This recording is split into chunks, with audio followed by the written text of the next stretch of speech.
సిద్దిపేట జిల్లా చేర్యాల పట్టణంలో ఉన్నాం. మరి చేర్యాల పట్టణ మున్సిపల్ చైర్పర్సన్గా ఇటీవల ఎన్నికైన అరుణా బాలన్సే గారు మనతో ఉన్నారు. మరి అరుణా బాలన్సే గారు చేర్యాల పట్టణాన్ని తనదైన శైలిలో ఏ విధంగా అభివృద్ధి పదంలో ముందుస్తారు, మరి కౌన్సిలర్లతో మమేకమై తనదైన శైలిలో ప్రజలతో మమేకమై ఈ పట్టణాన్ని ఏ విధంగా ముందంజలో ఉంచబోతున్నారో వారి మాటల్లోనే అడిగి తెలుసుకుందాం. మేడం నమస్కారం. నమస్తే అండి. నమస్తే అండి. ఈరోజు నేను చేర్యాల పట్టణ ప్రజలకు, అదేవిధంగా నేను 6వ వార్డులో నిలబడ్డా కాబట్టి అక్కడి ప్రజలకు, అదేవిధంగా నన్ను నిరంతరం ప్రోత్సహిస్తూ నా వెంబడి ఉండి ప్రోత్సహించి నాకు అవకాశం ఇచ్చేటటువంటి మా ఎమ్మెల్యే పల్లా రాజేశ్వర రెడ్డి గారికి నా హృదయపూర్వక ధన్యవాదాలు తెలియజేస్తున్నాను. చేర్యాల పట్టణంలో దాదాపు సగానికి పైగా మురికి కాలువలు లేవు వీధులలో. మురికి కాలువల నిర్మాణానికి మీరు ఏం చేయబోతున్నారు? అదేవిధంగా దోమలు, విపరీతమైన దోమలు ఉన్నాయి ఈ వీధులలో. దోమల నిర్వహణకు మీరు ఏం చర్యలు తీసుకోబోతున్నారు? అదేవిధంగా మురికి కాలువల నిర్మాణం మీ కౌన్సిలర్తో చర్చించి ఏ విధంగా నిర్మాణం చేపడతారు?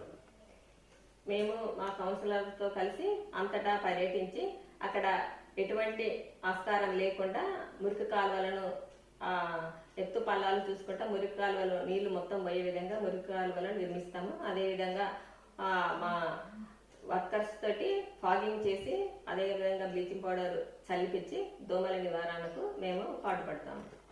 మేడం, ఇప్పుడు చేర్యాల పట్టణంలో పూర్తి స్థాయిలో సీసీ రోడ్లు అరకొరగానే నిర్మాణం ఉండదు. మరి ఇతర వీధులలో మాత్రం దాదాపు 60% వీధులలో సీసీ రోడ్లు లేచిపోయి చాలా ఇబ్బందికరంగా ఉంది.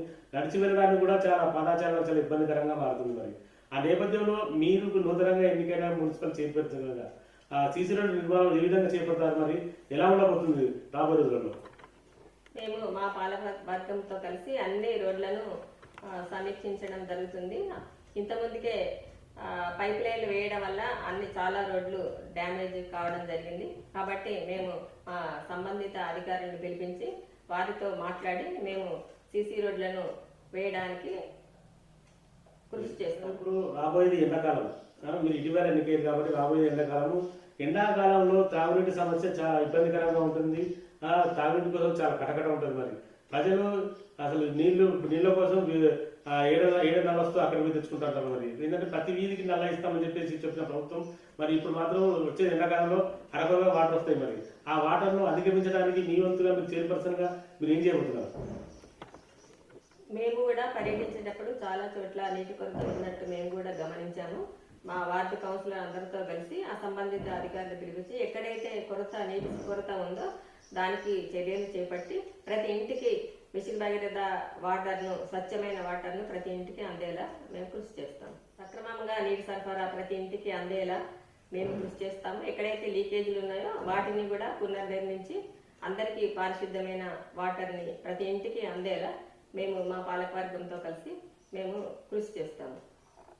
మేడం, ఇప్పుడు చేర్యాలో అతిపెద్ద దవాఖాన ఉంది. మరి గతంలో అతిపెద్ద దవాఖాన ఉంది, తీసుకుపోయి బీడీ కాలనీలో వేయడం జరిగింది. మరి వేసిన నేపథ్యంలో మరి వృద్ధులకు, మరి వృద్ధ మహిళలకు కానీ వృద్ధులకు కానీ ఒకవేళ వికలాంగులకు కానీ నడిచి వెళ్ళాలంటే లేదా అక్కడ ఆటోలో వెళ్ళాలంటే చాలా ఇబ్బందికరంగా గురవుతున్నారు. మరి అదే నేపథ్యంలో మరి వారి సౌకర్యం దృష్ట్యా ఇక్కడ బస్తీ దవాఖాన ఏమైనా ఏర్పాటు చేయబోతున్నారా? మరి ఏమనుకుంటున్నారు?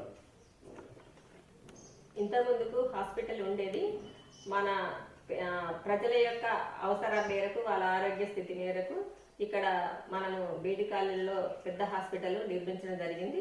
అదేవిధంగా చేర్యాలలో కూడా వృద్ధులకు, మహిళలకు వాళ్ళకు అనుకూలంగా ఉండే విధంగా గౌరవ ఎమ్మెల్యే గారి సహకారం, అదేవిధంగా మన కలెక్టర్ గారి ఆధ్వర్యంలో మేము ఇక్కడ చేర్యాలలోనే అందరికీ అనుకూలంగా ఉండే విధంగా బస్తీ దవాఖానాను ఏర్పాటు చేస్తాము. అక్కడ ఒక డాక్టర్, ఒక నర్సు ఉండే విధంగా అందరికి అనుకూలంగా ఉండే విధంగా మేము కృషి చేస్తాం. ముఖ్యంగా చేర్యాల పట్టణంలో ఒక ప్రధాన సమస్య నెలకొని ఉంది. సమస్య ఏంటంటే చేర్యాల అంగడి బజార్లో ప్రతి వారము ప్రతి రైతు అంగడిలో కూరగాయలు విక్రయించుకోవడానికి వస్తారు. మరి విక్రయించుకోవడానికి వచ్చిన నేపథ్యంలో వర్షాకాలంలో ప్రతి మంగళవారం వర్షం పడుతుంది. అదేందో కానీ ప్రతి మంగళవారం వర్షం పడుతుంది. ఆ కూరగాయలు కొనుగోలుదారులకు చాలా ఇబ్బందికరంగా మారుతుంది, విక్రయదారులకు కూడా చాలా ఇబ్బందికరంగా మారుతుంది. దాన్ని నిర్మించడానికి గతంలో అక్కడ రోడ్డు కొంచెం హైట్ లేపి దాన్ని నీళ్లు నిల్వ కూడా చేసింది. మరి ఇప్పుడు ఆ రోడ్ డివైడ్ నేపథ్యంలో మరి మరి ఎడారాజా తటప్రజంగా మారిపోయింది మరి ఆ రోడ్డు అంగడి పరిస్థితి మరి మీరు చైర్మన్ అయిన తర్వాత ఏం చేయాలనుకుంటున్నారు? ఆ సమస్యను ప్రధాన సమస్యను ఎలా నిర్మించాలనుకుంటున్నారు?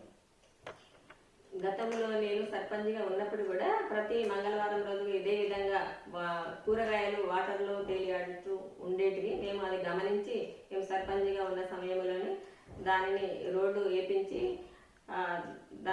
మంచిగా ఉండే విధంగా దాని సమస్యను పరిష్కరించాము. కానీ ఇటీవల కాలంలో నేషనల్ హైవే ఉండడం వల్ల అది హైట్ పెంచడం వల్ల ఇప్పటికు అదే విధంగా ఇంతకుముందుకు ఏ విధంగా ఉండేదో అదే విధంగా డౌన్ అయిపోయి అన్ని కూరగాయలు మళ్ళా యథాలాపంగా ఉండే విధంగా ఉంది. కాబట్టి మేము అంగడి ప్రాంతంలో కూరగాయల నాన్ వెజ్ మార్కెట్ బిల్డింగ్ కాంప్లెక్స్లను అదేవిధంగా మున్సిపాలిటీ భవనం అక్కడే ఆ ప్లేస్లోనే ఇప్పటికే గవర్నమెంట్ నుంచి డబ్బులు మంజూరు అయినాయి కాబట్టి అదే ప్లేస్లో మున్సిపాలిటీ భవనం అదేవిధంగా వెజ్ నాన్ వెజ్ మార్కెట్ బిల్డింగ్లను నిర్మించడానికి మా ఎమ్మెల్యే గారి సహకారంతో మా వార్డు కౌన్సిల్ అందరి ఆధ్వర్యంలో మేమందరము నిర్మిస్తామని హామీ ఇస్తున్నాం. మా ఎమ్మెల్యే వారి ఆధ్వర్యంలో అదేవిధంగా మా కౌన్సిల్ అందరి సహకారంతో మేము అంగడి బజార్ ప్రాంతాన్ని సుందరంగా అందంగా మనందరము మంచిగా ఏ విధంగా ఇంతకుముందుకు ఏ విధంగా భవనం ఉందో అదే విధంగా నిర్మించుకొని సుందరంగా తీర్చిదిద్దుతామని మీకు హామీ ఇస్తున్నాను. మేడం, చేర్యాల ప్రాంతంలోని పెద్ద చెరువు ప్రాంతం ఏరియాలో ఉన్న ఆ చెరువు కట్ట కింద ఇల్లు వర్షం వస్తే చాలా ఇబ్బందులు గురే పరిస్థితి. మరి నీరంతా ఇళ్లలోకి చేరే పరిస్థితి. మరి దాని నివారణకు మీరు ఏం చర్యలు తీసుకుంటున్నారు? మేము కూడా ఇంతకుముందుకు గత కాలంలో కొంతవరకు చెరువు కట్ట ప్రాంతంలో కొంతవరకు కాలువ నిర్మింపడం జరిగింది.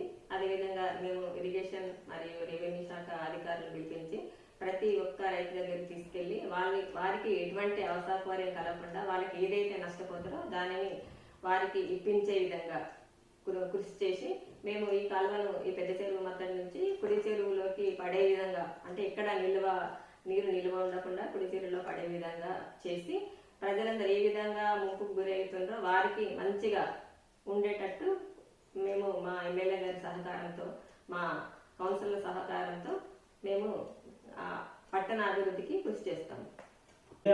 పెద్ద చెరువు సుందరీకరణ కోసం నిధులు మంజూరైనట్టుగా తెలిసింది. మరి ఆ నిధుల మంజూరు మీరు రాబోయే రోజుల్లో చెరువు కట్ట సుందరీకరణ ఏ విధంగా చేయబోతున్నారు? మరి మీరు మీ పాలకవర్గంతో మరియు అదేవిధంగా ఎమ్మెల్యే గారితో కలిసి మీరంతా ఏ విధంగా ఈ ప్రధాన సమస్యను ఏ విధంగా ముందుకు తీసుకెళ్తారు? మరి చెరువు కట్టను మినీ ట్యాంక్ బండ్ లాగా చేద్దామని అనుకుంటున్నారా? ఇలా ఏమనుకుంటున్నారు? స్కీమ్ కింద ఇప్పటికే డబ్బులు మంజూరైనని మాకు తెలిసింది. కాబట్టి మేము ఆ డబ్బులు ఏ విధంగా చేయాలో మేము సంబంధిత అధికారులను పిలిపించుకొని వారితోటి పర్యవేక్షించి అది ఏ విధంగా మంచిగా చేయాలి. ఇప్పుడు మనకి ఇక్కడ చేర్యాల్లో మనకు ప్లేస్ లేదు కాబట్టి పెద్ద చెరువు ప్రాంతాన్ని ఒక వాకింగ్ ట్రాక్గా చేయడానికి మా కౌన్సిలర్ అందరితో కలిసి మేము ఒక మినీ ట్యాంక్ బండ్గా తీర్చిదిద్దడానికి మేము కృషి చేస్తాము. చేర్యాల పట్టణంలో ఏ వీధిలో అయితే దాదాపుగా స్ట్రీట్ లైట్ సరిగా వెలగడం లేదని చెప్పేసి జనాలు అనుకుంటున్నారు. మరి దాని నిర్మూలనకు మీరు ఏం చర్యలు తీసుకుంటున్నారు? మేము మా వార్డు కౌన్సిలర్ అందరూ కలిసి ప్రతి వార్డు తిరిగి ఎక్కడెక్కడైతే అవసరం ఉందో వీధి లైట్లు కానీ పోల్స్ కానీ ఎక్కడెక్కడ అవసరం ఉందో దాన్ని సంబంధిత అధికారులను పిలిపించి అక్కడ వీధి లైట్లు ఏర్పాటు చేయడానికి, ఎక్కడ చీకట్లు అనేది లేకుండా ప్రతి అవసరం ఉన్న ప్రతి చోట మేము లైట్లు వీధి దీపాలు ఏర్పాటు చేయడానికి మా సభ్యులందరితో కలిసి ఏర్పాటు చేసి చేర్యాల ఒక దేదీప్యమానంగా విరజిల్లాలని కోరుకుంటూ మీరు మాకందరికీ సహకరించి పట్టణాభివృద్ధికి కృషి చేయాలని ఆకాంక్షిస్తున్నాను. సిద్దిపేట జిల్లా చేర్యాల పట్టణ మున్సిపల్ చైర్పర్సన్ అరుణా బాలనరసయ్య గారితో ప్రత్యేక ఇంటర్వ్యూ. మరి రాబోయే రోజుల్లో చేర్యాల పట్టణాన్ని సుందరీకరణ చేసే బాధ్యత మాది. కౌన్సిలర్స్ అండ్ ఎమ్మెల్యే గారితో కలిసి చేర్యాల పట్టణాన్ని సుందరీకరిస్తామని చెప్తున్నారు. మరి వీధికి వీధి లైట్లు వేస్తాము, త్రాగునీటి సమస్య కూడా పరిష్కరిస్తాం. అదేవిధంగా ఎక్కడైతే త్రాగునీటి సమస్య ఉందో అక్కడ వారి కౌన్సిలర్స్ సిబ్బంది వెళ్ళి పరిష్కరిస్తామని చెప్తున్నారు. మరి రాబోయే 5 ఏళ్ల కాలంలో చేర్యాల పట్టణాన్ని మరింత అభివృద్ధి వరంలో నడిపిస్తామని చెప్తున్నారు. మరి మరి రాబోయే 5 ఏళ్ల కాలంలో చేర్యాల పట్టణం ఏ విధంగా అభివృద్ధి పదంలో ముందుంటుంది, అరుణా బాలన్సే గారు ఏ విధంగా అభివృద్ధి చేస్తారనేది వెచ్చుద్దాం. కెమెరా పర్సన్ క్రాంతితో శ్రీనివాస్, జేఎన్టీవీ విజయనగరం. అతి తక్కువ సమయంలో మీ వ్యాపార సామ్రాజ్యాన్ని పెంచుకోవాలనుకుంటున్నారా? తక్కువ ఖర్చుతో ఎక్కువ పబ్లిసిటీ చేయాలనుకుంటున్నారా? అయితే ఇంకెందుకు ఆలస్యం, మీ జేఎన్టీవీ తెలంగాణ ఛానల్లో అతి తక్కువ ఖర్చుతో ప్రకటనలివ్వండి. అత్యధిక లాభాలను సాధించుకోండి. వ్యాపార, వాణిజ్య, పాఠశాలలు, వైద్యశాలలు, హోటళ్లు, వస్త్ర దుకాణాలు, అన్ని రకాల వ్యాపార ప్రకటనల కొరకు సంప్రదించండి. మా ఫోన్ నంబర్స్ 8558288081, 9247896607.